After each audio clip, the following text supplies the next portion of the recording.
आपने कहा कि बाहर बहुत थी। सारे आपको और मुनव्वर को लेकर, ब्रेकअप को लेकर या नाजिला के साथ जो भी रिलेशनशिप है उसको लेकर बहुत ज्यादा बातें हो रही है, जबकि मीडिया में ये चीजें पता नहीं थी। आपने नाजिला के एक पोस्ट पे कमेंट किया था, उसके बाद आप खुद ही पॉडकास्ट पर आकर अपनी फ्रेंड के आपने खुद ने बोला तब तक कि मीडिया में ये बात आई भी नहीं थी। फिर आपने ये क्यों कहा कि बहुत सारी बातें हो रही है हमारे ब्रेकअप और रिलेशनशिप को लेकर?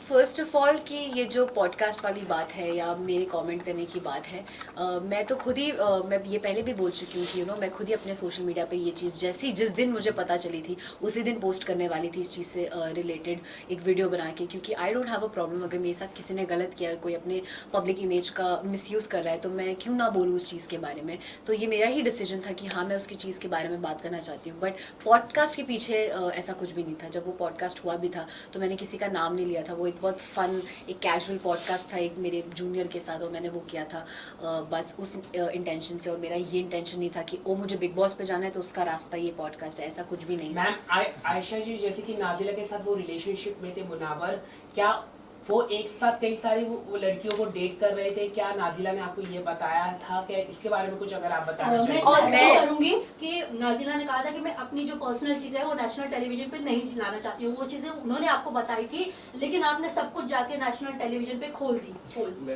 जी नहीं, मैं फर्स्ट ऑफ ऑल इस टॉपिक पे ज़्यादा एग्जैजरेट नहीं करना चाहती, बट आई वोंट से सिर्फ उनसे रिलेटेड बहुत सारी जो इस सिचुएशन से रिलेटेड चीज़ें थी उसमें मुझे ऐसा फील होता है कि वो हीट ऑफ द मोमेंट में आप चीज़ें बोल देते हो। मैं शायद कुछ चीज़ें ना बोलती तो मैं खुद भी आज एक बेटर पोजीशन पे होती, बट मुझे रिग्रेट है बहुत चीज़ें बोलने का, बट मुझे पता है कि मैंने सच बोला है, झूठ नहीं। So that is something I am very proud of. Ayesha, ये सोसाइटी ऐसी है कि लड़कियों को ज्यादा इज्जत नहीं दी जाती है। इनफैक्ट आज भी अगर लड़कियां किसी को एक्सपोज करती तो इज्जत नहीं दी जाती है। बाहर आपको बहुत ट्रोल भी किया जा रहा था इस मामले में, तो आप क्या कहना चाहोगे? और जो मुनव्वर की फैंडम है वो भी काफी आपको ट्रोल कर रही है, उनके जो पीआर टीम है वो भी ट्रोल कर रहे हैं हर जगह। तो आप कैसे देख रहे हैं ये ट्रोलिंग को, किस तरह से आप झेलने वाली है? कुछ अगर आप बता सके। मेरे लिए बहुत इम्पॉर्टेंट ये है कि आप और हम क्या सोचते हैं और जो रियल लोग हैं और जो सेंसिटिव लोग हैं वो क्या सोचते हैं। जब आप किसी के फ़ैन होते हो, अगर मैं भी किसी की फ़ैन हूँ, तो आप एक हद तक भूल जाते हो कभी कभी कि मोरली क्या सही और क्या गलत है। मैं भी शायद अगर किसी की बहुत बड़ी फ़ैन हूँ और उसके बारे में कुछ कोई बोले तो that won't change me from a fan to somebody else. तो वो प्यार मैं वो क्रेजीनेस समझती हूँ एंड मैं उस चीज़ की रिस्पेक्ट करती हूँ। बट रही बात जो ट्रोलिंग और हेट की है, तो फॉर वेरियस रीजन आपको हमेशा when you are part of this industry वो ट्रोल और वो हेट मिलता ही रहता है। I just want to look on the positive side और अच्छी चीज़ों की तरफ। अंजलि अरोड़ा ने भी आगे आके बोला है कि इस तरह के स्टेटमेंट दिया है कि जिस तरह से आपने कहा कि लव गेम म्यूजिक वीडियो, उसी तरह से उन्होंने भी यही कहा है, स्टेटमेंट दिया है कि लड़कियों को इस तरह का फंसाते हैं मुनव्वर फारूकी। तो आप क्या कैसे देखते हैं? कई सारी महिला है जो आगे आके उनको बोलना चाहिए जिस तरह से आपने बोला है। हाँ, मतलब मैं अगर इस चीज़ में, मुझे ऐसा लगता है अगर मैं इस चीज़ में ये स्टैंड ले रही हूँ, तो अगर किसी को फील होता है कि उनके साथ भी गलत हुआ है, and it's not just in context of Munawar, किसी और लड़के के भी टूवर्ड्स या किसी और ने भी उनका गलत किया है, तो आई थिंक आपको उस चीज़ के बारे में बात करना चाहिए। You should be vocal about it. Ayesha, ये देखा जाता था कि जब आप नॉमिनेट होती थी तब जो है आप मुनव्वर से लड़ती थी। उससे पहले आपका और मुनव्वर का रिलेशन सही होता था, लेकिन जैसे ही बारी नॉमिनेशंस की आती थी आप लड़ना शुरू कर देती थी। इस पे क्या कहना? अगर मुझे गेम का इतना ही क्रेज होता तो शायद वो जो मुझे नॉमिनेशन और इन्हीं चीज़ों से फ़र्क पड़ता, तो वो जो मेरा 10 दिन का पीरियड था जिसकी वजह से मेरे बाकी घर वालों से रिश्ते ख़राब हुए, मैं वो ना करती और मैं इमोशंस में ना बहती।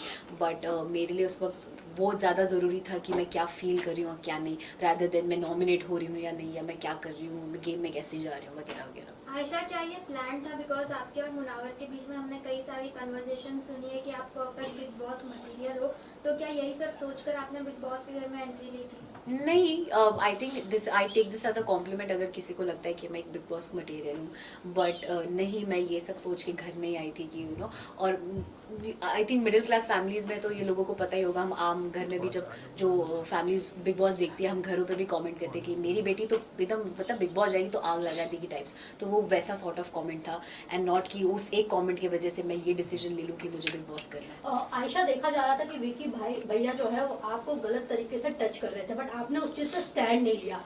अगर वहाँ पे देखा जाए तो वो बहुत ही गलत तरीके का टच था। बिल्कुल भी नहीं। और आई थिंक जैसा आप सब देख चुके हैं कि मैं बहुत वोकल हूँ मेरे साथ जो सही होता है और सही जो गलत होता है उसको लेकर।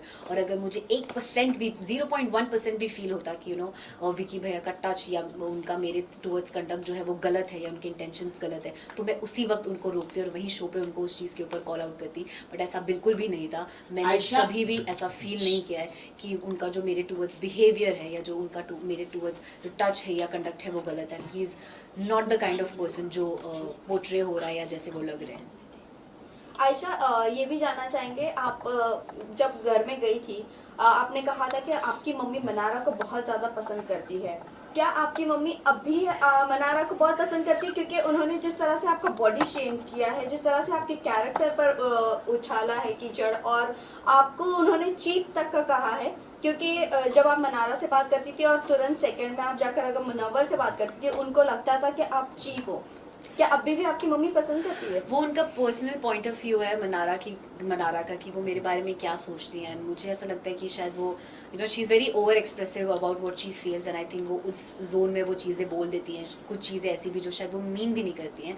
रही बात मेरी मम्मा की, तो मैं मम्मी से अभी तक मिली भी नहीं हूँ, मेरी उनसे मुलाकात ही नहीं हुई है। शो पे जाने से 1-1.5 महीना पहले तक मैं उनसे मिली नहीं थी। अभी ये जब इंटरव्यू चल रहा है, मम्मा घर पे मेरा वेट कर रही है, आज वो वापस आई है, तो अब जाके मैं मिलूंगी और पता करूंगी कि वो क्या फील है। आयशा, ये जानना चाहेंगे कि शो के बाद आप मुनावर से मिलकर और नाजिला के साथ बैठकर चीजें डिस्कस करना पसंद करेंगे या चीजें अवॉइड करना पसंद और करेंगे? आगे आपका रिलेशनशिप, अभी आपका रिलेशनशिप स्टेटस क्या है विद मुनव्वर? हम बहुत, मेरे साइड से एटलीस्ट मैं बहुत क्लियर हूँ और मुझे ऐसा लगता है वो भी अपने साइड से बहुत क्लियर है कि उनको मेरे साथ कुछ नहीं रखना और मुझे उनके साथ कुछ नहीं रखना है। एंड हम इन चीज़ों से बाहर आ चुके हैं। एंड रही बात नाजिला की, तो I am been trying to avoid that topic मैं, बिकॉज ऑलरेडी वो एक बार एक्सप्रेस कर चुकी हैं कि she doesn't want this to be discuss. तो मैं इस चीज़ के बारे में कुछ भी अगर मुझे फील भी होता है मैं नहीं बोलना चाहूँगी। I want to cut this topic right here. And नहीं, मुझे नहीं लगता ऐसा कोई भी जोन या ऐसा कुछ भी किसी चीज़ की ज़रूरत है जहाँ हम तीनों को साथ बैठ के कुछ भी डिस्कस करने की नीड है।